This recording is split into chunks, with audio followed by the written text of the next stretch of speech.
Okay. It always makes you cry. He made my punch list. And that was our first fight. Time is a flat circle. Like 2 people are gonna get this. Ooh. Love kale.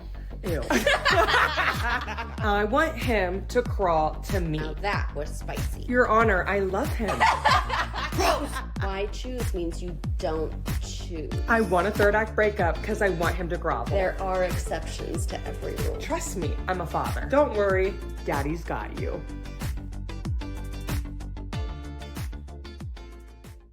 Welcome to chapter 25 of the Smut Daddy Podcast. Hi, guys. Hello, everybody. I am your host, Mother Lib, aka the Smut Daddy. And I am your co-host, Sister Britt, and we are just 2 besties that found each other on Bookstagram and can't imagine life without the other now.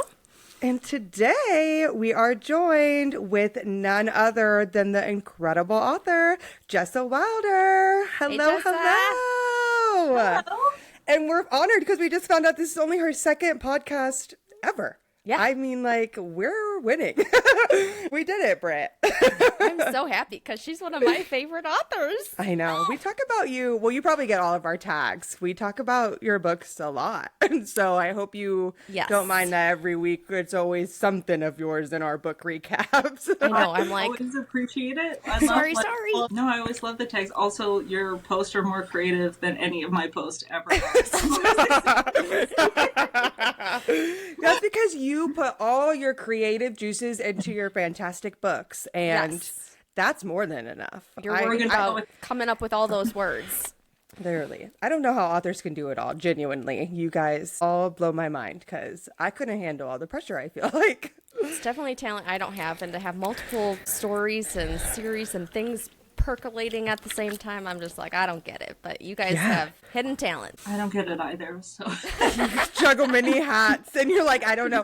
You're like, it's just craziness, psychosis, all of the above, and that's okay. We are here for it. How are you? How has life been going? Are you reading anything right now, or what's been going on? I am good. I am 7 days out from a release. So this is about when I start to have anxiety nonstop all day. Yeah. I describe it like fight or flight. It's like being in flight mode, but you can't actually hide or run away because it's not a thing. Yes. So I'm just constantly I want to hide underneath my covers, but there's nothing I can do. So I'll be there for probably until 2 days after release is when I'll be able to start calming down. But this is my 14th release, so you would think that I would be used to this, but no.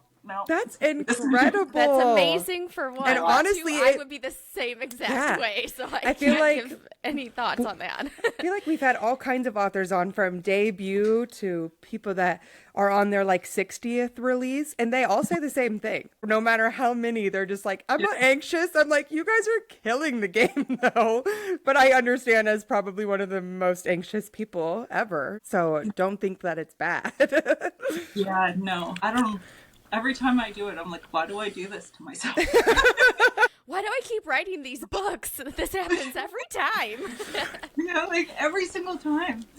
I'm always stressed out and stop eating. Why am I doing this? Or I'll only eat bread for a week. Oh, carb load is great though for the comfort. Carbohydrates. I don't know how people live without them. I know. Do you have anything you like to do? Do you have any pre-release rituals or things that you try to do to calm the anxiety, or do you just let it ride? I just let it ride. Hell yeah, girl. I end up messaging people more. You may notice that. Wednesday or Thursday, whatever day that was. Brainstorm with me for a minute. Okay. All right. Sure. I love it. I can feel my brain doing whatever it can to distract me. It's I'm trying to sedate you, girl. We'll think of something else. Your new special edition delivery this week should have taken a little bit of brainwave power length away, and I'm sad that mine is not here yet, but it's for the Rule Breaker series, Lib. Got 3 new special editions in a nice little box coming my way, and they are so pretty. I saw the stories that you shared today, Jess, of the One Girls. They're beautiful. All your are you covers happy are with beautiful. how they turned out? Yeah. So to prop up Bakery, they are amazing to work with. Wilder, like absolutely amazing. So if there's any authors on here watching when you guys post this, like they're super great. And then all of their artists were fantastic and easy to work with. And now like the product's stunning. So Ugh, that's all so the details. exciting. It helped that an employee that works at Fake Rate had read the series and loved it, right? Is that how that went? Yeah. I'm not like nearly big enough as an author to get picked up by like Fake Rate, but then I just got lucky that like a fan worked there and I was like, sweet. That is so exciting. That honestly makes it even better because you know that they believed in your work enough that you're like, it does not matter. Like, well, you are big into my eyes, so I don't know what you're talking about. But they were like, no, we're doing this. Because I feel like sometimes there are qualifications that they probably want people to hit, but that's awesome. Well, normally they're like, here's a list of questions, and then they, like, so obviously you answer those questions, but they normally haven't read the book, right? Like, a lot of the things that I work with, they haven't read the books. Yeah. And so, whereas this guy was like, hey, I like this pose and these photos and this, because he liked the book, so I didn't have to do all of that paper, which is probably why it was like such a And those small details matter. Yeah, like they tiny do. little detail. Like when you get your cover, like even the case part, like the hardcover part, has like specific items from each one. And normally they'll be like, "Hey, can you give me this information?" Yeah. And instead, he was just giving it to me. Like, That is incredible. Thank you. And as a details girly, both of us, Both, yes. that matters. We are big on the tiny details that maybe other people wouldn't catch up on, but we're like, did you see that? Did you see that one liner that they put right here?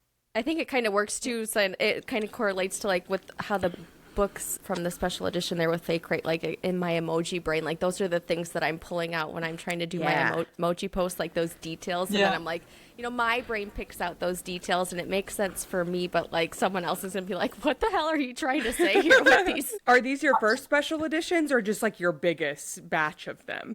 They're my second special editions for this series, and then I have one more for this series to come, and then I'm doing my own special editions for the Twisted Vows series. Yeah. Which I will never do again because shipping is way too hard for me. Oh, yes. Has everything been chaotic with the whole Canadian post strike? Yeah, that was really hard. And I ended up just having to... One of my special editions didn't make it to Australia. So I had to pay, so I ended up shipping it through, Canada Post with a tracker. And it was $74. Oh, my Lord. That is crazy. I'm like, I can never ship with a tracking number overseas like that. That's just insane, right? Yeah. So anyway, no one would blame you for that. No. But then they go missing. Yeah, because they're like, oh, no tracking, so who's to blame? So is this the one you're doing yourself? Is this you? Yeah, so I made those, I guess. Yeah. Okay. Beautiful. I them. I designed them. And Yeah. It is beautiful. For those watching, this is Attempting Arrangement, book 1 in the Twisted Vows series without the dust jacket. Stunning. With Damon and Misty on the front. It's beautiful. We'll do the rest of that series in special editions, but I think I'm going to work with Books for Days Crate, who's doing another special edition to ship those all over for me. Oh, good. So it's less stress on you for it. Also, I'm worried that suddenly we'll have 20% tariffs, and you're gonna have to pay 20% or to get your book mail. Get it, and I'm like, well, that's not gonna go. Yeah. Are they located in the States to at least maybe help with that? That's good. They are. Oh, that's a good That thing. will be good. Yeah. So let's take it back. Let's backtrack a little bit. Have you always been a reader? Have you always enjoyed reading? What did you read growing up? What kind of brought you just to the reading world in general? Or did you jump right in with romance? I wasn't a big reader as a kid, but I think it's because the only thing I enjoy reading is romance. So it took all the way until I got to an age that I could start seeing romance in books. Yeah. And then I started to like reading. I was definitely in grade school when I found one like that, and it was not even YA. It was a hint of romance. Yeah. And I was like, how do I get... And then I just kept looking for more. Also, I went to French schools and spoke French when I was younger, so all the books I read were in French. And I don't read French now, so I can't even be the only thing that comes to mind is that little Madeline, the book Yeah, and the TV Madeline show. is the only thing that pops in my head too. Apparently, there are French semi-romance books in grade school here in Canada. Oh. Nice. But yeah, so always read romance. Like I've read fantasy that doesn't have romance, but I don't enjoy it as much. So Yeah.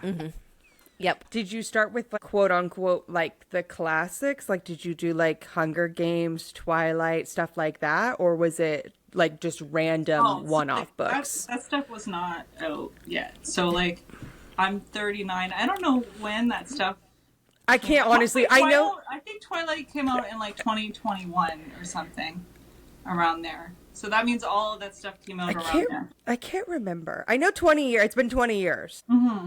So like 2001. I I'm don't know. really bad at time I'm and terrible. math. And Why I are you didn't guys read doing this Twilight, to me? so I don't know. I just didn't know if you had. 2000. I said 2021, but I mean 2001. Yeah. Have you ever gone back and read things like that, or have you always just kind of stuck to current? Like, what I started reading was like historical romance. Oh, yes. Love it. And then I read that, like, so, like, it wasn't as much of a genre that it is now when I started reading, right? Like, so back then it was like historical with the guy with like no shirt on the cover, and you'd rip the front of the cover off. The bodice ripper covers. I love bodice ripper covers. I went back to go read a series, I want to say by Joanna Lindsay. I'm not sure, but I went back to go read it, and I was like, dark romance has nothing on this. Like, it didn't have a lot of stuff, but like, I was like, there was non-consent. I was like, the whole day, I'm like, are you kidding me? Yep. You're like, there's just something about it. I didn't mind. I was just like, you know, we're talking about dark romance now, but I'm like, man, a ton of this stuff happened in this book. Yeah. Yeah, I know.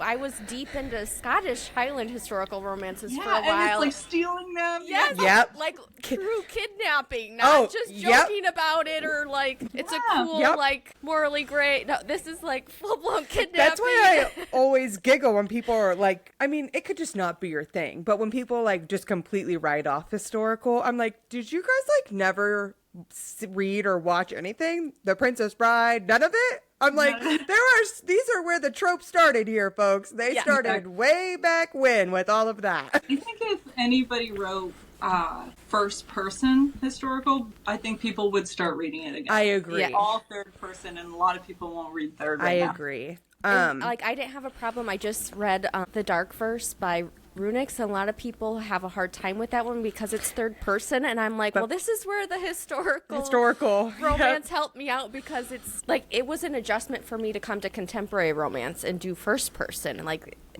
I do enjoy it more. I kind of admit that now, but like it was a change and an adjustment, but like I can do both now. It doesn't really truly matter to me. I enjoy them both. I feel like I was the opposite, but also I wasn't, because like the things that I grew up on, they were kind of third person, but it didn't seem, maybe I was just getting more into them because it was like those fantasy style books.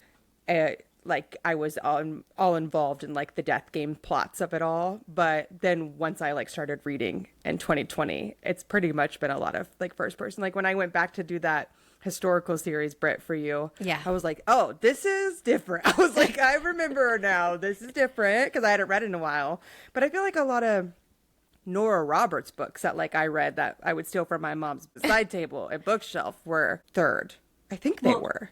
Throne of Glass is third. Yes, right? yes. But I first, right? Like, and then she flipped back. Well, she flipped it because Frost and Starlight, you start to get third with the first, and then all of Silver Flame is third. So yeah, she definitely prefers third. Like, and I feel like with fantasy though, that makes so much sense to my brain. Like, and I think that's why I never really thought it was a problem when I was reading like Hunger Games, Twilight, stuff like that coming out, and I was just like, well, that's just it. But then it is weird to me though when I read contemporary every once in a while that's third, and I'm like, where is the person's name on the chapter? That's what I'm always telling myself, like flipping to the new chapter, and I'm like, there's no name, there's nobody's name on it, it's everyone's chapter. it's just a number. What is happening?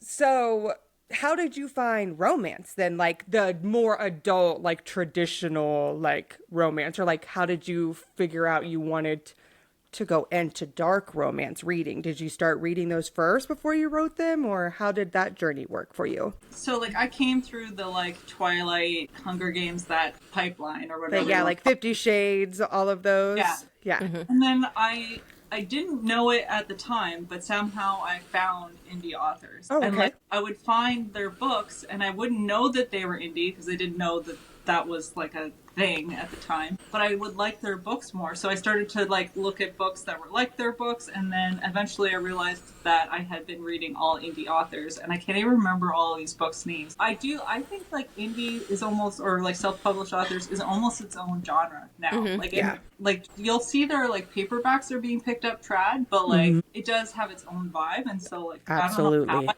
I found it. I like, found one book and kind of got scooped under, and Were you finding them like with physical copies, or was this later more into like a Kindle journey, or? eventually I went, like, broke, and I would have reading if I wouldn't have figured out I could read it on my phone. Yes. I was like purely iBooks for a long time. Yeah. Yep. And I don't know how I even figured out, like, so Kindle Unlimited is definitely how I got brought over, but I don't know how I found Kindle Unlimited. Yeah. Right? It's also something that every once in a while I'll see posts, and it's almost like somebody judging a reader for, like, not having the right etiquette for, like, a review or something, but I'm like, they probably have no idea what that means. Right? Yeah. Like, Yeah. we know because we're entrenched in this, and so we know all Yeah. of the little things, but I'm like, that person doesn't know. No way. I had no idea. I'm like, As I think back to when I started, like in 2020, that's how I started with Vi Keeland. I just downloaded Audible because I was like, audiobooks. Like, I don't want to read with my eyes. I'm a huge audiobook person. Well, I read like with my eyeballs still, but I would say 90% is audio. But I had no idea. I didn't know what a review was. I remember at the end, it was like, would you like to leave a review? And I was like, review what? What am I? Am I was getting literally- graded? Is this a book report? I was like, what do you mean review? And then I didn't even come to Bookstagram until not that long ago, right? Like, I think this is like 2 years. So like, I feel like Yeah, so you all it'll be our start second year, somewhere. yeah. So it's definitely, it takes Yeah, time to learn and adjust and kind of learn all of the like unwritten, unspoken rules, but like apparently they're all there. I see it a lot with dark romance books, and I don't read my reviews, so I don't know if this ever happens to me, but Good for you. I'll see some, Smart. I used to, and then, like, it was not good. I'm like, not good for your mental health, Jessa. That is not good. But, like, you'll see posts and it'll be like, well, like, your review was negative, but it was in the trigger warnings. Like, Jess, pre being an author, didn't know trigger warnings existed. Yes. Even that only became a thing when I, like, started writing. And to be clear, I'm very pro trigger warning, but, like, as a reader, unless that's the first thing my page is opening up to. Yes. So I'm like, maybe that person accidentally That's stumbled what- into. That's what our friend who was just on said. She was like, she loves dark romance and like taboo, but she didn't learn until like a year into reading that's like, she would click like go to chapter 1 on her Kindle. She had no idea that there were things besides like the acknowledgement Yeah. and the Sometimes I copyright. think when you don't even choose to go to chapter 1, it just opens goes it. there, and Yeah. unless you're going back to try and get that author all those extra pennies that they get for every page, which is Yeah. important to do, but I don't think- like it sometimes Well- jumps in and gyps you Well, out of and on those, and you miss audio, those things. There's Audio jumped it right away, yeah. they just jump right in. I think it is honestly, because I would say I do 90% of my reading on audio, and I would say within the last year, like 2024 was the first year I was actively hearing trigger warnings like in the audio. But before, I was listening to all these mafia books that had all kinds of stuff in it, but it just went chapter 1, like there was like Yeah. and I was just like, oh well, there's nothing. How is anyone supposed to know if they don't know? Yeah, if they don't know. So I see that kind of post all the time, and I never comment, but I'm always thinking, I'm like, that poor person probably doesn't even know what a trigger Yeah. They're probably like, I was just reading and then I felt uncomfy at a part, and so I made note in case someone else gets uncomfy with that. Do you think you were reading a lot more of the dark, which is what led you to want to kind of go down that avenue? Or like, how did you kind of decide like, hey, I'm reading all this stuff? Were you just not like finding what you wanted? Or how did like book number 1 come to be? of this latest series. No, your first book ever. Like, First how book were ever. you? How were you like? Hey, I think I'm gonna write a book. That's a great question. I had to like gaslight myself into writing a book where I was like, nobody's gonna read a single page, right? And then I wrote the first chapter, or I think I wrote like 5 chapters, and then I was like, hey, I asked my sister Terry, I'm like, can you read these? And then she read them. And then she's like, no, they're good, right? So then I was like, okay, well, nobody's going to read the book. And only she can read a chapter. And, like, I just literally gaslit myself this whole time until I had a whole book. And then I was like, oh, I wrote a book that only me and my sister have written. And, like, she had to, like, keep asking me for the chapter so that I would keep writing. Because I would just stop. It took, like, almost like 2 years, just shy of 2 years to write that first book. So she was just like gentle bullying you. That's what I like to call it. My older sister, right? And I love to typical gentle bully. older sister I love to behavior. gentle bully authors. Like, hey, you wrote a character on page 1. Don't make me bully you into writing him a book. So, like, I basically, though, lied to myself that nobody would read it. And that's how I wrote it, right? Like, I literally had to just be like, you're not writing this for anybody. Nobody will ever read it. And then I was gonna shit. My husband will tell you that, like, 10 years prior to releasing my first book, I was writing a book and I never finished it. Like, I just kind of plotted it out. And he has been hounding me since then to write this book. And now he's like, see? Oh,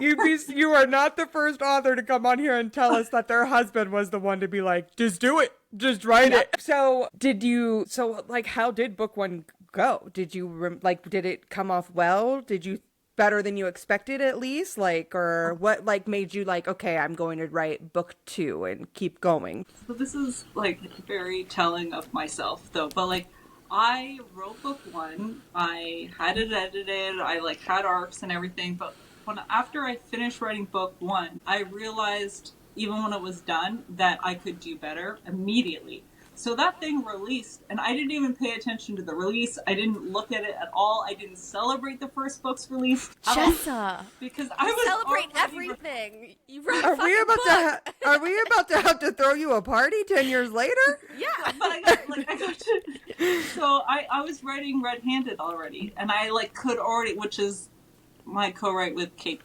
King.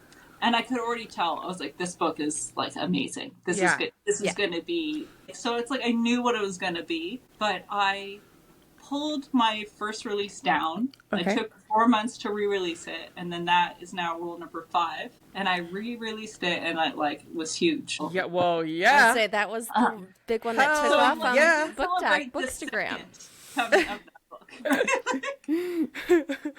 And that I would one say... was so much around it. Like, at 70%, I had, like, finished writing 70%. It was, like, not the editing. Like, this is the first time I ever wrote a book, and it was in a shared Dropbox, and my husband was on my other computer, and he deleted it. So I'm on my computer upstairs writing, and it goes, file, gone. And it was Heart gone. palpitations Like, instantly. Oh my god. I'm it was sweating. gone for like 3 weeks. I had to go back and forth with Dropbox because I was like, the whole point of Dropbox is that, like, you have it saved and have it versions saved, but he somehow deleted it all. Like the encrypted permanent copy? Oh, yeah. Yes. Leave it to a husband to accidentally just freaking wipe it off the face of the earth. And, like, I had a hard time talking to him. I don't the blame day before you. my birthday, like, it was a whole thing. Oh, I like, would have been pissed, girl. Yeah, I would have it was been so- absolutely livid, honestly. I would And still Dropbox- hold that randomly. Be like, remember when you remember, deleted yeah. my book? Well, and, like, he heard me scream. So, like, I'm upstairs, he's downstairs, and he heard me be like, ah!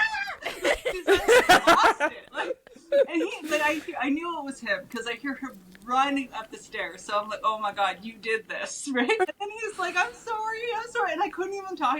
He wanted me to do that thing where you're like, it's okay, and I could not. Like, It's not okay, bro. It's not okay right now. You I need would to start broing step my away. husband. Like, it is not okay, bro. What are you even talking about right now? Because I was in, like, I need to fix this mode, and you're just, like, in the way. You Anyway, are, and you're the problem. I'm staring right at the problem. And I knew he couldn't fix it. And so I was like, I gotta figure this out. And it took weeks, but they gave it back to me all out of order. Perfect. But I was able to piece that back together. Yeah. It's probably why I was so done with it by the time I published it that first time. I was like, this book tried to kill me on multiple occasions. This book is trying to take me out. But the second time around, you saw great success. Yes, on that book, like when it's re-release, yeah, I was really lucky because I was able to catch the like hockey trend wave, which was nice. Like I'm very ingrained in hockey, so it worked well for me. But Me too. I know I'm not Canadian, but we are huge, like real life hockey fans. My husband is editing our podcast while we watch Team USA right now. Like we are big hockey people, but I know like it's your whole life, right? A big part of your life. Well, yeah, like my son plays competitive hockey, and then I have 3 billets, which are 3 like 19 to 20-year-old hockey players that live with me. So like my entire life is hockey. So it was easy to, because I flipped that book from rock star to hockey. It was really easy for me to do that. I don't think I ever knew that. That's crazy, Jessa. We're getting a little secret inside scoop. The edit from like, it is the same book. And all of the like bigger lines are all from the original book, but it still took 4 months to edit it, which is the same time that you write a book. Yeah. So I think I caught you on the hockey wave, like with Kindle, and it just the algorithm was working, and that's how I found Jackson Sydney, and the rest they say is history. So it is funny too to see the different waves of the different trends. Like, not that something ever completely goes away. I mean, I'm always putting another hockey book like on my TBR because I love hockey, but it is just interesting, like. Because we were we were really high in the hockey. We still are. I know everybody loves hockey, but there's also like this new cowboy wave coming in. And then like some authors have released cowboy hockey players. And I'm just like, I love it. I love to see all the way that it works. Yeah, I don't even know. Like, so I was going to do you know the show Yellowstone? Yes. So, like, when I first it's started traumatizing for me. He like watched the first 30 seconds and it was like, I'm done. I can't do it. Can I just tell you a quick little side story? My mother-in-law, who knows that I genuinely am one of the most anxiety, emotional, empathic people you'll ever meet. I just cry. Like, I can't help it. I feel everything. And my mother-in-law who knows this, right? We've been married, we've been together 10 years. Like, almost 10 years. And she goes, you should watch Yellowstone. You're going to love it. You love cowboy romances. And I was like, sold. Like, if my mother-in-law is going to go out of her way to tell me something, I'm going to do it. I turn it on, and in the first 45 seconds, fucking Kevin Costner ruined my whole life because he murdered a horse. And I turned that shit off, and I've never turned it on again. I bawled my eyes out. I texted Brittany, and I was like, never watch that. Literally never turn it on. Never watched it. I was crying hysterically, wasn't I, Brittany? Yes, she was really distraught. I was so upset. Not only because they killed a horse, but it was Kevin Costner. My whole perspective of him changed. I don't even remember this. I am traumatized, Jessa. Did he kill the horse? Was it was like something. It was. He hit it in a car. The horse is dying. There's blood everywhere. It's the first scene. In like the middle of the highway or something. It is. I shit you not. It is the first 45 seconds of that show. I was hysterical. Not even pregnant. I lost my mind. And I was texting Brittany because I needed help. I thought I was going to have to be put down myself. It's still on my to be watched, but I don't watch TV anymore. And hell no. Now I'm like, I don't know, but like, I think I'll be okay. It won't be okay. Anyway, sorry. Just we know about it, Jess. We know what you're talking about, but I am distraught by the first 45 seconds of that TV show. It's all I got through. I don't think it's the only horse to die, so I would. Kevin ruined it for me. Oh, but Kevin still looks good in his 70 years. That is a story screenplay device, and that's why that was there. Like when you have a character have to like put an animal down is a way of showing them make a choice, and like it tells you something about a character, so you just got like hooped in by that screen. I wasn't I mean, it's the first thing you see, and I was like, this is really weird. Like, this is not about cowboys. This man's a murderer. Anyway, so did you get inspo from like some of the characters, or? I had watched that, really thoroughly enjoyed it because it's like cowboys, but it's it has way more plot, right? Yes. And it's definitely darker. So I was like, okay, I'm going to do that. And that's what I was going to do next. But now I'm not sure. Even though Cowboy is really popular, it turns out the only thing I've ever liked that was Cowboy was that show. So Oh, I would have to, and like, there's start nothing reading. wrong. This is just kind of random, but do authors ever kind of talk about behind the scenes the trends before everyone else, like the readers, see them? Like, do you guys kind of get an idea of what's coming and that, like, or do you kind of have to find out with us? So there are different authors that are like completely different styles. So I am much more business oriented, so I will watch for the trend. Yeah. Right? And Yeah. so I can normally spot a trend before it's like really swooping. Yeah. But I have other friends, like my really good friend Emily Rath, will not write to a trend. Yeah. She Yeah. wrote hockey and it was trending, but that's not why she wrote hockey. Yeah, right? she Like, just wanted the story to be hockey. Before, she had a historical romance, and then she wrote an Omegaverse, but she wrote an Omegaverse in third person. Like, And it was she wasn't MM. like it was Yeah. MM and in third person. Yep. And so it was like she wrote it because she wanted to. Yeah. Right. Like, it had nothing based on like, is there a large market for this? Yeah. It's funny because like Omegaverse is actually like traditionally MM. Like it's only in novels that it's not. That's Like, if what you I even have look been at learning. webcomics Really? and, like the Because- original ones, they're all MM. All of them. Because I know a lot of Interesting. them in novel land is like why choose, so they can bring in the female element. But I've only read one, and it was Lana Ferguson, and hers was MF, and that was my first one. But she did a great job introducing like what Omega verse was. I had no idea. I was like, what's a knot? I was like, someone draw me a picture of what is going on with this knot right now. Jessa can draw very good stick figures, so she I- can help you out. Love your stick figure drawings. I think that you should take your stick figure drawings and turn them into special editions, because I'd buy them all. I made them into stickers. Oh, are the stickers? of Yes, that's how I River, know Alex, about and one Mia. of them. So, how did you feel like when you were coming up with like the newest series? Like, so this will come out right around just after your Just newest after release. Yeah. But how did like book one come to be? Are you a planner of the whole time? Like this is going to be each book, or how did that No. kind of So develop?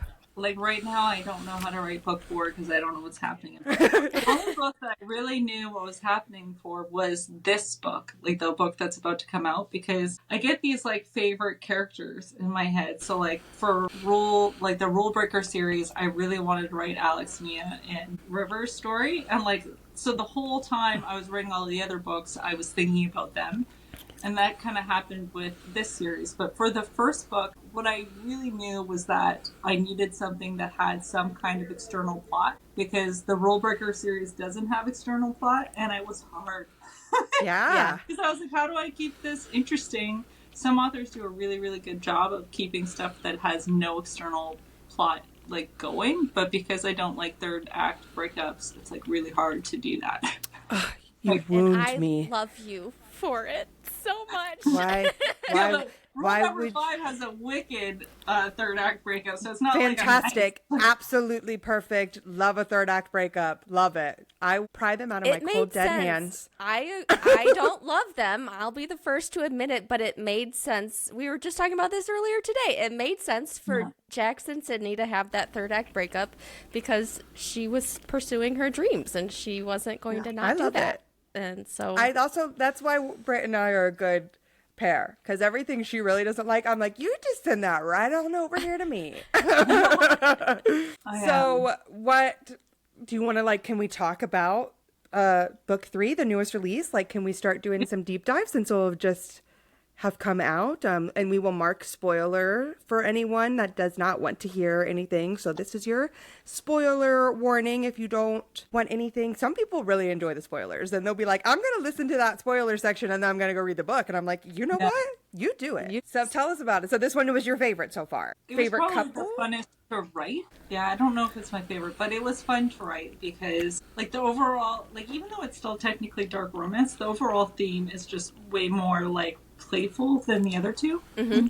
It's like a almost like a heist kind of book. Okay. Where, like, she's pretending to be her brother, but really, like, Bash, the main character, his whole personality is like mischievous younger brother. I can get away with anything I want. Yep. I'm the baby Like, of the that is family. who he I'm is. gonna get away with Yeah, the like- murder.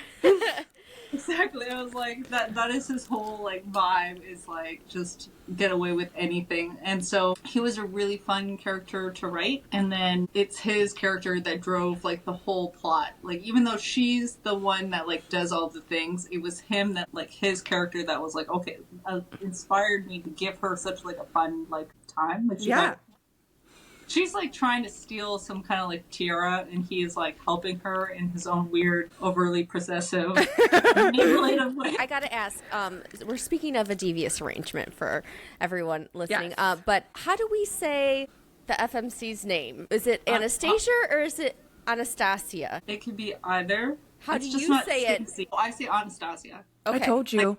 I know, but then you had her shortened like nickname that Bash called her as Stasia, and that to me is Stasia. But are you saying Which is that's fine. So like it Stasia? used to be Stasie, which to me is Stasi, but like Stasi. everybody said it was Stacy, and then I changed it because I was Oh. like, I'm not doing like I was. She's like, not everybody else- Stacy. She's not yeah. Stacy. And I was like, but S, like when there's one S, it makes the Z sound. and you didn't want to do the Canadians. two No, I'm just kidding. Because I know in your Facebook group you were asking, and a lot of people were like, just do two S's. Yeah, but two S's would have made the Stacy sound. That's like, I was like, if you have two S's make the S sound. One S makes the Z sound. So, or Z, whatever you guys want to call it. So that's why I I'm- think they two S's. Whoop! I'm like, that's why I love audio, folks. And when people don't know the names, I'm like, I did it in audio, so I just know what they want from me. So if there's only one S, it's like the Z sound, right? So it's like Stasi versus if there was two, it's Stacy. Okay. Learn something every Or day, if there's a folks. C, if it was a C, it would be Stacy. Anyway, Yeah. that's what happened there. Like, that's how it became Stasia or like, however you want to say it. This is right up there with Matthias. I was like, Yes. Everyone was like, is it a hard TH sound? Is it soft? And I just listened to Onyx Storm. I won't say any spoilers because I don't think you've read it yet, Jessa, but like there is a character with the last name, but they say it is Matthias, even though it's IAS. And so then I'm like, is it Matthias or Matthias? Which one? And so now I'm just like, We're all just there's- running around with our heads cut off. Like, we have no idea what the word is, but we know it's good. We know Yeah. that it's really good and the name is great. well, and like, for me, I'm the worst because, like, when I'm reading, I don't even remember the names, right? Like, ever. Like, it's not, I don't keep characters' names in my head while I'm reading. I'm just like, this is the person I know I am at this moment. So, like, yeah, I'm like, I don't really care how people pronounce it. I feel It would be like different if I had used, like, a different language and, like, built it Yeah. off of that. But Yeah. I didn't. So, So you're I like- Pinterest names and found, like, names I liked. So, like, You're like, baby girl names trending. You just go I mean, back it's to the your perfect roots. name for a Russian female to have. Yeah. So yeah, and I guess, like, if you think about it, like, it would be however you would say, what is the princess's, what's her last name? The Russian princess? Anastasia? I'm like, you're definitely asking the wrong I girl think- now. No. I think it's Anastasia. I think that's When Britt was talking to me, when she didn't know which one it was, I was honestly, and this is in the best way, I was thinking of 50 Shades of Grey, and I'm like, well, she goes by Anna, but her name is Anastasia. So I was like, it's probably just that. I don't know. I was just like, in my brain, if it looks like that, it has to be that. Yeah, so what I learned, I made a post in my Facebook group, and what I learned is that every single person says that Anastasia or Anastasia, they all say it differently. Yeah. Yeah. So I was like, there's no right or wrong. Well, I think it is Russian, so I'm sure, like, there is a right answer, but Yeah. none of us are saying it like the Russians do. So, Yeah. And it doesn't like bother you as an author if someone for some reason said it one way or the other. You don't. Yeah. That's good. Yeah. Well, I feel like sometimes it could be probably with, like you said, if it was playing into exactly like, well, I built it exactly off of this with this, Yes. so it needs to be said this way. But it's also nice to just know there's like a little bit of however reading you're- subjective and Yeah. how you Yes. pronounce it can also be subjective. I'm like, Yeah. we're all from different parts of the world. I don't know. I feel like Ohio's the only people that don't have an accent. That's what, like, and so that's where I'm like, I don't know what you guys want want from me? I talk the most normal English. Even Britt says words sometimes, and I'm like, okay, weird Canadian spinoff. I do get people ask me sometimes, "Are you Canadian?" And I was like, "Nope." It's Minnesotan? random. Nope. It's random words with you, and I'm like, what are you doing? I always pretend like I don't have an accent, and then I'll have people be like, "Oh yeah, you have an accent." I'm like, do. You do. Yep. It's beautiful, It and I is. do love it, but I do. without a doubt, you do. without a doubt. I'm like, I feel like we've had a lot of guests that have come on, or like Elliot being in New Zealand, she'll be like, you have exactly what I thought, like a basic, like American accent would be. Midwestern. I would be like, we don't have an accent, so you need to just say you just speak English. This is what you thought English would sound like. Can we talk about how great this current series is? And it's not. I feel it weird saying that it has a great found family aspect because they're literal family, but it's like that actual family with the found family just merged together, and like the way they all just are like ride or dies, and like instantly like, that's my sister, you better treat her right, don't fucking mess this up or I'm coming after you. I'm just like, I love them, and I just love them so much. As an author, I got to have fun with like how the brothers reacted, because I was like, these guys are doing some insane stuff. Yeah. And so I was able to have that, like, my internal dialogue, like, back through the guys being like, what are you doing? What are you doing? Like, they'll tease the guys, and that was kind of like how I thoroughly enjoyed being able to do that, like, almost like meta, like, role reversal back of being able to have the character make fun of the other character for doing something that I am making them do. Do you feel like you enjoy writing your female main characters more or your male main characters more? Or does it just depend? I definitely like writing the guys more, for sure. I think that, like, yeah, I easily like writing the guys more. It took me a long time to figure out how to, like, make the girls more likable. Like, our readership are women. Women are really hard on women. Like, I the will book- self-admit that I am very hard. I was going to say Britt On for the sure, but females, I yeah. am a female apologist. Yeah. A lot of women to me do no wrong, but like Britt is my counterpart where she's like, oh no, let me break it down. I'll be like, well, the guy just did 100. And I'm like, what the fuck are you doing? And I'm like, okay, well, you got to take a step back because the guy just did also 100 things, and you're being like, well, it's fine because he's hot. That's where you're gonna get definite. This is what I'm talking about. You're And gonna that's- get contrast with me and Britt because I stick up for the ladies way more than I do the men. Well, and I had that problem with rule number 5. It's also one of the reasons I don't like third act or writing third act breakups is, and we were talking about this earlier, like the girls, her whole arc is how she wants to go like work in Canadian Parliament, and he moves to Boston, and she's like, I'm not moving to Boston with you. Peace, and bro. I'm like, a good 50% of the readers wanted her to quit her lifelong dream and move to Boston. No, that would And have they were pissed so me right upset. the fuck off. I can tell you See? that. I would have been raging like, oh hell no, we don't just give up our dreams, girl. Hell no. And he fixes it in the end, but that's what the third act breakup is, right? And so she never gives Good up for her. Good for you. Exactly. Good for her. You're getting 10 points from Father Lib.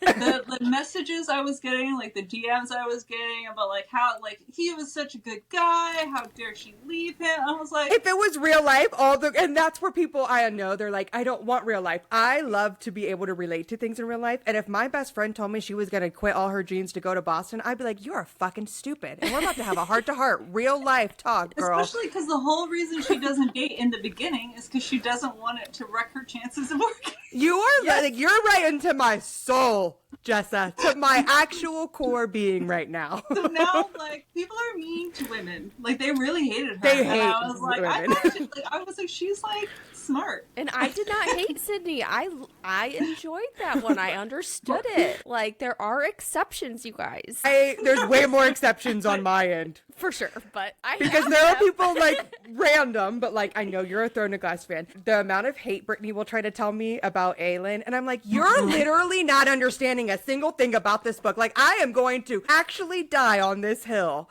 this is where defending we're equal her. opportunists, and we are And- gonna judge her and him. the Hell same. no, we ain't judging her. Hell no. And that's We where are I'm judging like, her. Yeah, no, like, I am like an alien lover. oh yeah. See, like Jessa and I are gonna team up on you. I can promise you that right now, Britt. Fine. I will be over here on my island by by myself. Me She's and Kale will be just fine over here. Oh God, don't even get me started. Literally, I will never get off the topic because I'm gonna, if I could murder one person, him immediately, push him off a cliff in I his love wheelchair. him so much. Who? Kale. Oh. Get Yeah. out of here. But it is a good series that a lot of, I actually don't mind him later. Like, I think he's fine later. But you know how you know how He made sometimes mistakes. characters. He apologized. He made course corrections. I'm fine with him after, but I wouldn't have wanted them to end up together. Oh yeah, God. oh yeah, God. I'm fine with them not being But together. I do think for some reason it's not all the time. There are definitely times where I come around on the guy, like because I am a total like feminist for the girls in the books. Like I'm like that girl does nothing wrong. Like whatever, stand your ground. But every once in a while, with me, a character gets so under my skin that it doesn't matter what you do. You could save the world, and you are not getting redemption. And for some reason, it has to be him. And for Britt and I to be best friends, yes, and for Britt and I to be best friends, and her be like, "I love him." I'm like, "Girl, we're about to fight." Love him? I love him. That's a lot. Right. Yep. Kale. I'm hoping on my. I still say Urine. I don't say Irene. Kale and Urine are my top couple. Then don't get me wrong. To Lorcan and Elodie. So I love Irene, but I would be just fine if she went off and just lived her life in the sands without him. no, God. Lord and Lady Westfall are meant to be together. Okay. Thank God he's not So immortal. I read the series like He's gonna die one day.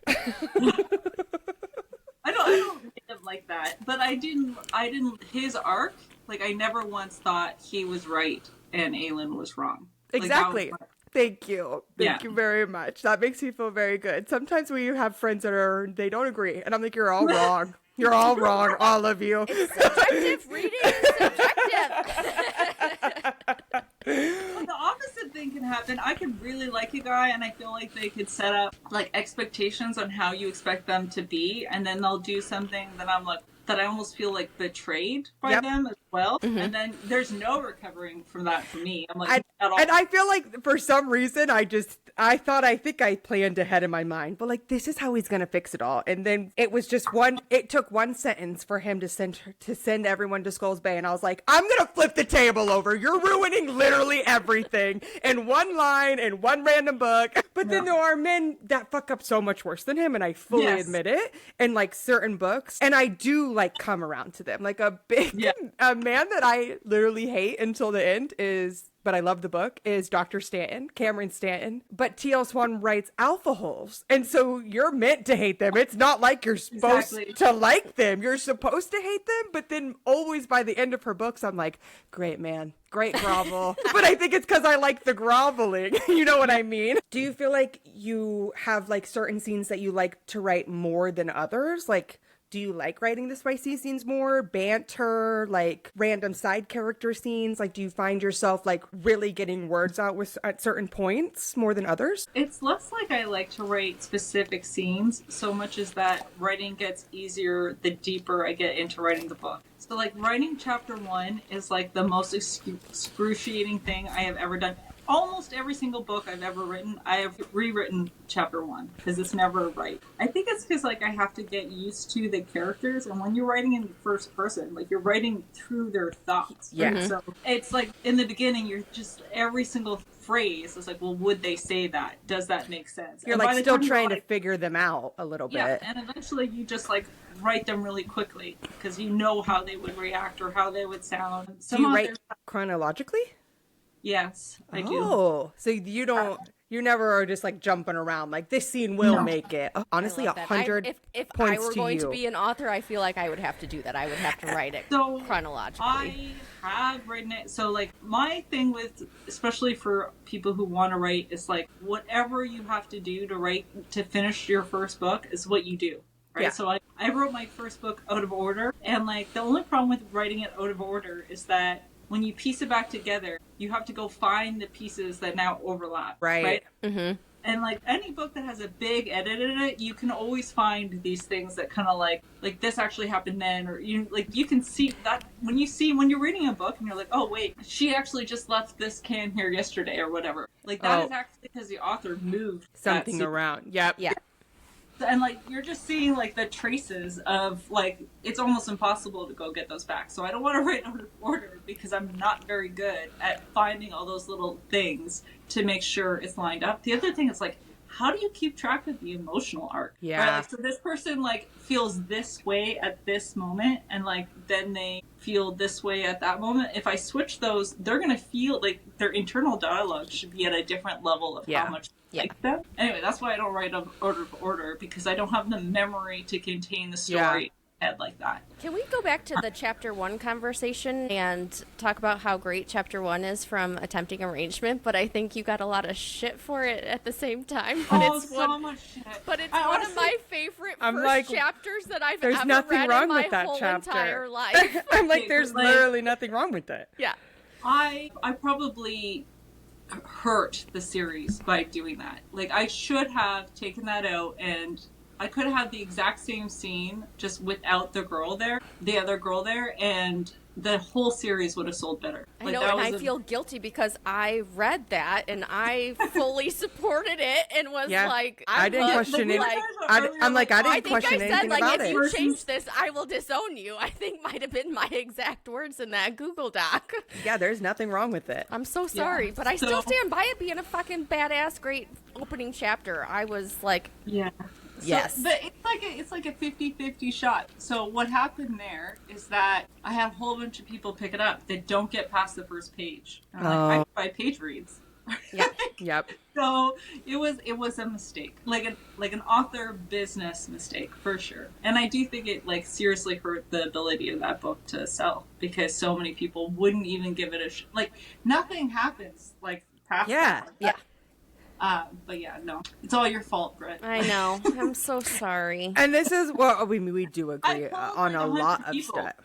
Yeah, like I pulled like 100 people and everybody was fine, but like I didn't know that all the time. Well, I was gonna like Britt and I agree on a lot of stuff at the same exact time. Yeah. That's why I think when we do have differences, that's why they're so intense. It's because it's like we rarely have them, so we just have to really hold on to those for the fun moments. But I had no problem because Britt was like, "Read this," and I did, and I was like, "Right?" I'm like, let's keep it going. What do you mean? But I also feel like I'm the type of person that, like, we were both beta reading something else at one point, and Britt was over in the side comments like, what do you mean about this girl in a ribbon? And I was like, you better keep that girl in the ribbon in there. Like, that was, like, way beyond the first chapter. I'm like, I can handle it in the first chapter when nothing has happened. It was fine. But, like, that's where definitely there are people who just are very different. But I think it's also because, like, I don't mind third act breakups, and, like, I'm someone that loves the emotional trauma that comes with reading. Like, I want to cry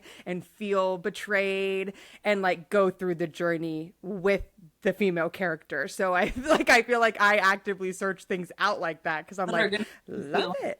Yeah, for sure. And, like, I also like third act breakups. I just find that they're often, like, for that reason, because I'm like, I want to feel, like, my heart squeeze. I love it. Mm-hmm. But so often it's like the worst reason ever. Like you'll spend the whole book. I can fully agree with that. There are some that are done so beautifully though, or like so needed, like so. But then even when the ones like I still will like a book 5 stars, I'll be like, that breakup was a little stupid. Like you could have even communicated a little bit more for me. And I don't like hate on miscommunication because I'm like, that's real life. People are not going to communicate with you all the time because we're humans. But there are definitely those one-offs where I'm like, girl. Every time it's like they spend the whole, it's like 3/4 of the book getting together and like accepting each other, and then at the 3/4 mark the guy will be like, I'm not good enough for you, and that's it. That's the whole thing. Yeah. And you're like, and then he like ghosts her, and I'm just like, I can't. I'm like, I can only I'm appreciate. You're already together. I'm done. Yes, I appreciate those random ones. Is when it's in mafia land, and he's like, "If I don't leave, like they're gonna kill you." And I'll be like, "I understand, sir. Like I can get behind you, Edward Cullinging her. But besides that, you're right, Jessa." I like it if somebody's gonna kill her or whatever. But like if it's just like I'm a bad guy, so you like I don't deserve you. Even if he's a mafia guy, I don't like that. We just spent how much time with 80,000 words establishing that we like She you. just told you she loved that you're a bad guy. What are you talking about? Like, And So then I'm like, yes. And then I said, it's even worse in small town land, because then it's like, well, tomorrow I'm going to see you at the grocery store. So I don't really know what But you want to just do are about better all than that. me, so I'm doing this for you. Fuck off! Honestly, that like I'm doing it for you. I think that's the problem I have. It's Yes. like I like rage at that. Like, Why you don't get to we make make that decisions decision for together? me. Why are you Like, making those decisions for me? Like, Right. what the hell? Even sometimes with the mafia, you're like, I know you don't want them to kill me, but like, what if my love for you is stronger than that fear, sir? Don't take Yeah. that away from me. who made Yeah. you the boss?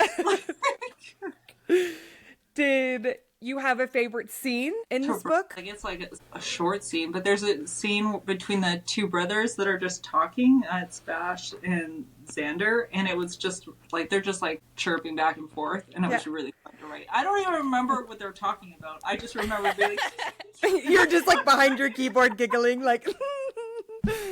and then I really enjoyed writing. I hate epilogues. Like, okay. I truly hate writing them. Like Any particular reason, or like, are I you just don't read them? So it makes it You really don't hard to read write them? you never read them? ever. So Why? Us judging you? What do you Listen, mean? Don't judge, but I I don't am read judging. Me, I'm like, we listen and we there are do. people who don't read prologues. We To me, listen that and we. is- We listen and we do judge. Do you Because read what? No. prologues? Are you anti-prologue? Okay. Yes. What? No, I'm. So I- you're I honestly- you're anti-confirmed Yeah. happiness? What the hell, Jessa?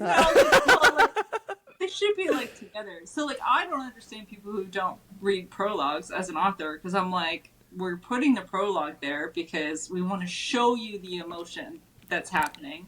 Because if I just tell you about it in like past tense in the story, you're not going to feel that. That's why the prologue exists. Yeah, But, the like, epilogue is there just, for like, happy it's- fluffiness. What are you talking about? We need that. Yeah, I don't. So do you What?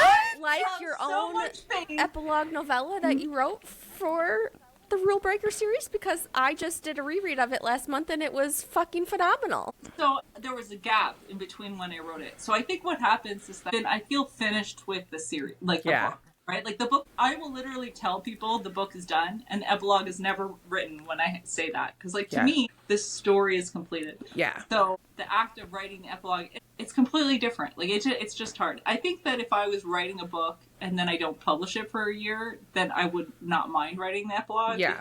But it's just like having to go right into this part that you lose all that momentum. Like there's a lot of there's like a lot of momentum that builds, and epilogues are just kind of I like. love it because I I wrote this one and I loved writing this. Oh, epilogue. yay! That's fantastic. Do So there you you do go. your epilogues like close in time to the story, or are you like a 5-year later, 3-year no. later?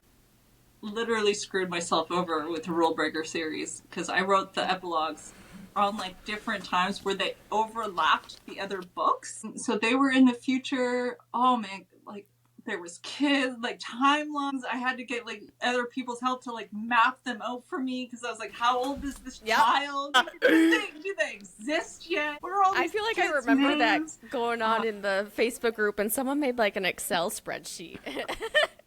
Yes. Oh, that's nice. Yes.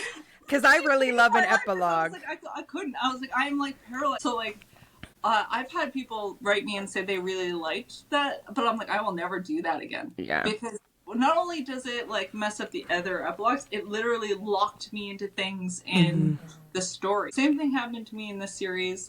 It wasn't in the epilogue. It might have been in the epilogue. So decisions I made in book 1 locked me into things that had for book 2, and I was like, I was completely like screwed over by this. I mean, By like, yourself. maybe like a paragraph in book 1 cost me like 2 months of like banging my head off the desk. Yep. Yeah. And epilogues will do that. And see, like, I feel like but maybe not in the minority, but I think I like them more when they're further away, but then it totally makes sense, though, hearing it from an author's perspective of how that would be harder. But then part of me kind of feels the same as you about epilogues when they're too close. Yes. When they're like 3 months later, I'm like, why didn't you just make the last chapter 3 months later? But then, like, I can understand why you guys would want them to be closer so that you aren't locked in. But I'm always someone that's like, we're getting 5 years later. I'm just like, oh my gosh, I love seeing what you guys are doing in 5 years. It's an interconnected standalone problem is what it is. And then the other thing, though, is that I think in Twisted, I did it longer. Like, all of the kids exist, but I don't think any other character is in it. At least not the second one, right? So, like, and that makes it easier because at least you don't have to, like, guess what everybody's doing. Because I was having, like, epilogues where all of the characters were there. Oh, that's gotta be hard. I had kids that didn't exist yet in epilogues. I'm like, oh my god. Do you ever do multiple epilogues? You know how, like, some authors will do, like, one from one point of view, one from the other? Or do you just kind of, like, wrap it in one? I have done both. And I often do, like, bonus extended epilogues. Yeah. So. I do like those. They're always fun for, like, newsletters and stuff, too. Those canon. Like, I did one for Attempting, and I put it into a anthology to raise money for Palestine. And and then they gave that back. Right? Like, so, like, when you do an anthology, they keep the rights for, like, a specific amount of time. But once that book comes down and they've paid the money out, you get your rights back. So I just tacked that onto the back of... Oh, that's nice. A digital download. But I'm like, technically that's canon, but, like, I didn't... When I was writing the next 2 books, I wasn't, like, timelining that. But also just makes it fun. You can, and like you said, you can tack it on somewhere, or, like, a newsletter, like, sign up for my newsletter, and you get a prologue or a bonus epilogue or something, which is always nice to help drive traffic to you guys. The big time gap between Twisted and Devious. Did you always have that it was going to be like a 5-year gap between those happenings, or like what made you decide that? Do you have a gap on why I did that? Do you know how old Bash is in Twisted? Is he only like 20 or 21? He was 20. So whoever bought the OG paperback has like technically Bash and Xander are like 17 by timeline. Okay. But I had everybody aged up. But if you took what I was saying with what happened with them when they were younger and timelined it, the timeline didn't fit for how old they were. Yeah. So then I physically went back and did a post edit where I fixed all of their ages. Then I had to do that again in Twisted where I had to make sure that they weren't 17 because they were going to be, like, spoiler, I guess, for Twisted Arrangement. They're like little kids in the beginning, and like what happens to them when they get kidnapped when they're little kids. And it's 10 years later. So I'm like, then they're still little kids. Yeah. They're still teenagers, right? They're like, we gotta have adult consent here, folks. I think I aged them up to like 18.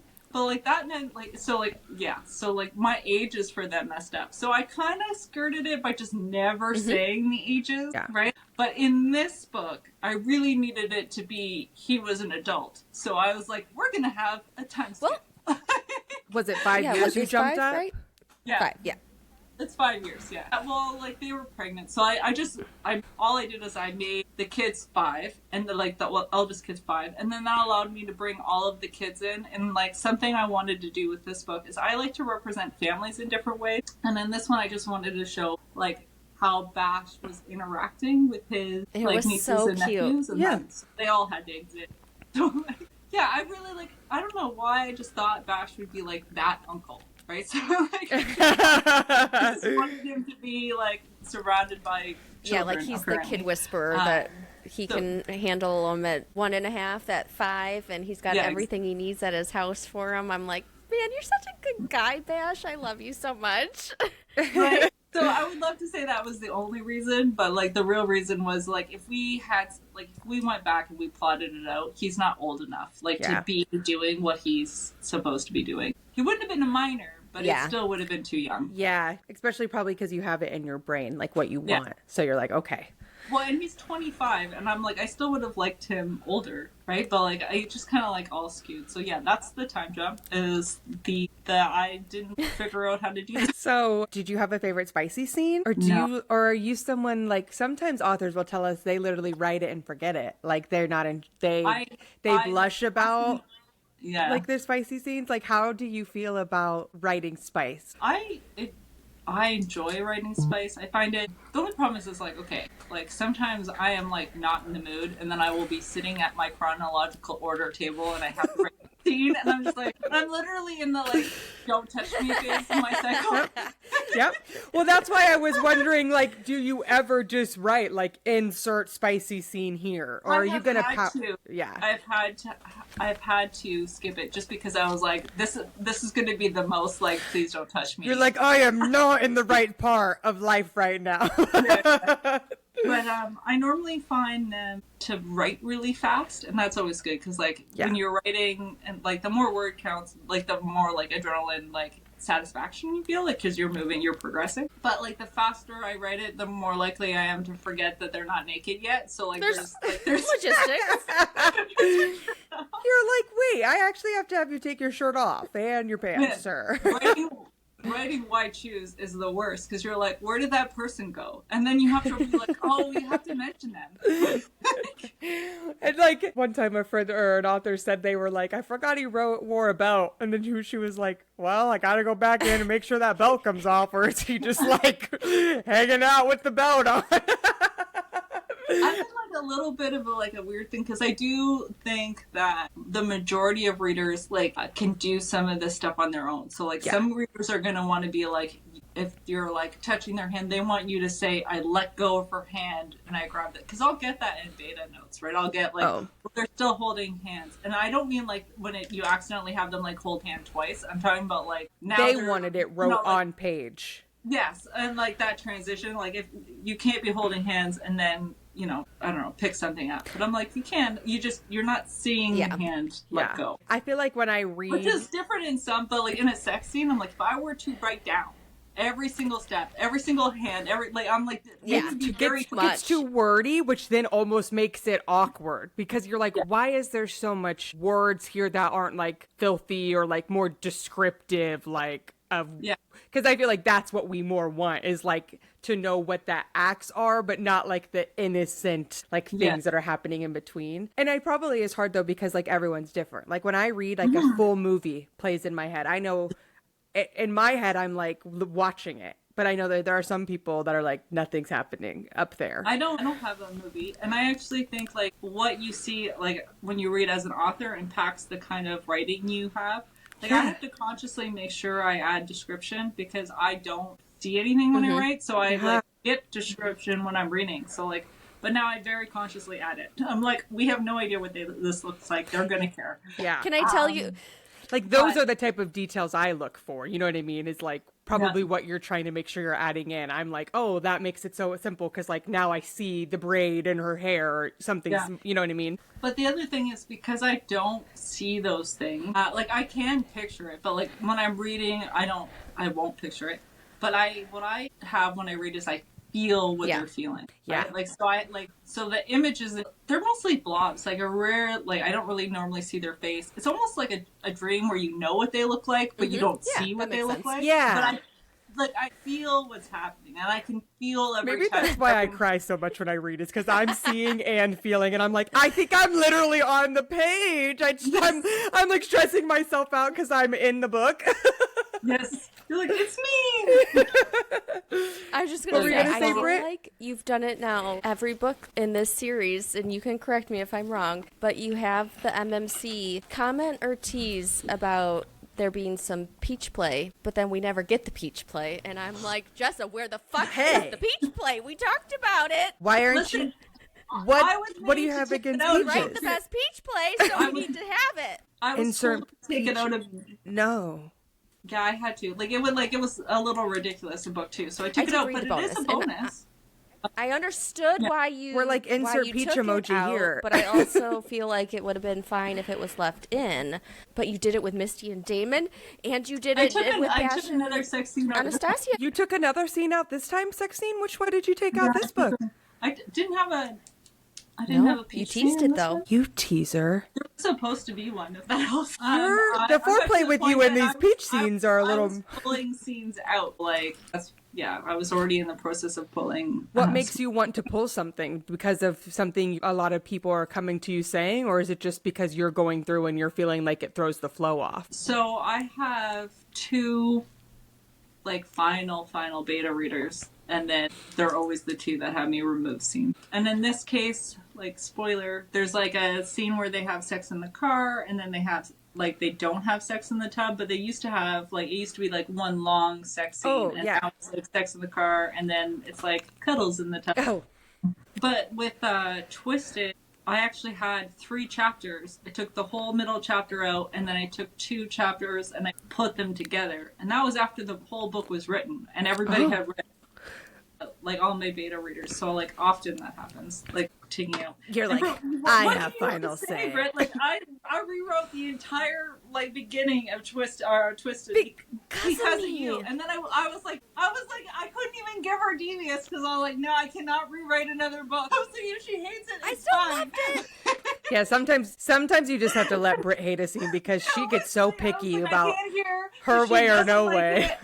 I rewrote like I don't know, like But you said that 40,000 you words agreed because with she it. was Hell no. She's being a little annoying. She's You're right, frustrating she's me. frustrating and She's annoying, thinking one and thing, I was saying like- the other thing over and over. We need to change it, Jessa. And then you completely redid it. That's not what my intention was. I just wanted a little tweaking, and you just went. Britt's just gonna have to learn that there are times where authors are going to know. say no to She her. could have said no, but because I she see this. flipped it. You completely flipped it. I didn't say no. I was like, I got all up in my head. Anyway, I rewrote a book, and it took an extra 2 months because God, of Britt. Brittany. So Britt didn't get to Alpha read the next book. And what did we learn, Sister Britt? That our actions have consequences. Were you happy with the end She result, wasn't though? wrong. I'm still not sure if I should put the prologue. I'm happy with all of the line edits that we talked about, but I'm still not sure if I should have put the like 10 years in the past in the beginning or the back. And I honestly think that that's because some readers will have wanted it in the beginning. And I would some have wanted it. Yeah. I probably would have liked it So, more in the beginning. Not that it takes what- away anything, but But what for happened me. was that because you have this like bond with them together, right? And this is Yeah. what happened to Britt. Is like if you know that they're supposed to be together and you feel like they're already together, then this author comes in and says they can't be together for 10 years. And I don't give that's you okay. a good enough reason why, then That's it okay. gets annoying. that's okay. Second chances come in all shapes and sizes. Yeah, but it wasn't. It drove her crazy. You gotta just let Britt be sometimes because she gets so nitpicky with stuff, and I'm like, girl, there's 10 billion people in this world. You cannot always have the final say, Sister Britt. The prologue in the beginning, I just was a little frustrated in the present of what she was doing versus what she was thinking, and I just wanted them to line up more. That's all. Matter. I'm giggling too hard at this because this is It is, just I very know. Brittany coded, and honestly, It's not her fault. it's not. It's just that's just the way she is. But that's why I'm giggling is because like we're in a lot of the same beta reads together, and so I look over. I don't even have to. So you're saying I need both of you. So No, literally, that's why one of our authors has us both, because I will be reading and I'm not even paying attention to anyone else's comments, but I will hit one line and be like, I'm gonna look over and see some comment from Brittany. Like, I'm gonna look over, Brittany's definitely gonna be bitching about this line. It happens every time. And then there comes the father Lib, like, all right, I'm about to go to bat for this author because Brittany's over here in the comments saying wrong, and I'm about to have to tell her yes. So I will say that I knew there was a problem with the beginning of the book. So it's not like I didn't know there was a problem. My edit was much bigger than I expected it to be. I lost like 30,000 words or something. Yeah, that's- That is a big edit. It's huge. Yeah, it was huge. It was painful. My poor husband. No, but I do think it's But, good, like, that though, was- genuinely, to see Oh, both and, like, sides. that, I ended up keeping, like, so the prologue is like 15,000 words. I kept that. I just put it at the back. Yeah. And not everybody reads that, but it's not like I, like, threw it Yeah. out. Like, No, and I think, I mean, not everyone knows, but a lot of people know, like, we try to make it known, like, these are why we do a lot of things together. It's because, like, I think sometimes people will be like, well, you guys are best friends. Like, what do you mean you're doing it together? And I'm like, that's because, like, you're going to look over in the side of a comment, and there's Brittany and Libby probably being way too real life, like, with our comments back to each other, but I'm just like, Yep. that's just the way it goes. We balance each other well. But it's also it's also a good show to be like, you can be best friends, different things, have different opinions on moments, and just keep it going. Most of the time, it's always her bitching about something that I'm like, I'm going to bitch right back at you. You know, with like being an author and being a beta reader, is it's like so important that the beta reader tells you what they really feel. Oh, right? absolutely. It's extremely important, because if not, we're all wasting our time. So the thing is, it's like if I could have figured out how to fix the problem easily, I would have done that. Yeah. Right? And I just couldn't figure out how to do that easily. That's okay. I think it's good to, obviously being honest for always. Like, why beta read if you're just going to have yes men surrounding the you? cheerleading but comments are good and nice, but you also are there for a purpose. Yeah. Because we'll always hype you up, but it's like... You know that it's like, it's not like if you have not made any form of correction, then I know I'm like, okay, well, thank you. Sometimes I do, like, I have one girl who reads, and then all she does is hype. Yeah. I know and I was like, yes, thank you. But, like, that is her, she knows. She's like, I'm coming in here to hype. Stop writing if I don't hype her up. Yeah, no, that's good. I think... But, like, that's not that, like, most beta readers, that's not what you're looking for. Yeah, because you don't want to be surrounded by yes men. I mean, like, because honestly, very rarely in the beta phase are you going to love all of it. Like, just look at the beginning of Tempting. She was like, yes, I love this. And then it was like, everybody... Not us, though. No, it's a complete lie to say that everybody hated it. It was divisive. Right? Yeah. Which is also good, because that means people will talk about it. Yeah, absolutely. A conversation to be had. I mean... Man, I would have, like, my comments would be like, people would be like, she had sex with somebody in the first chapter, and, like, it would just, like, bam, and, like, it would be like, this is awful, and then my other comments would be like, this was the best way to start a book, and I'm like, Yep.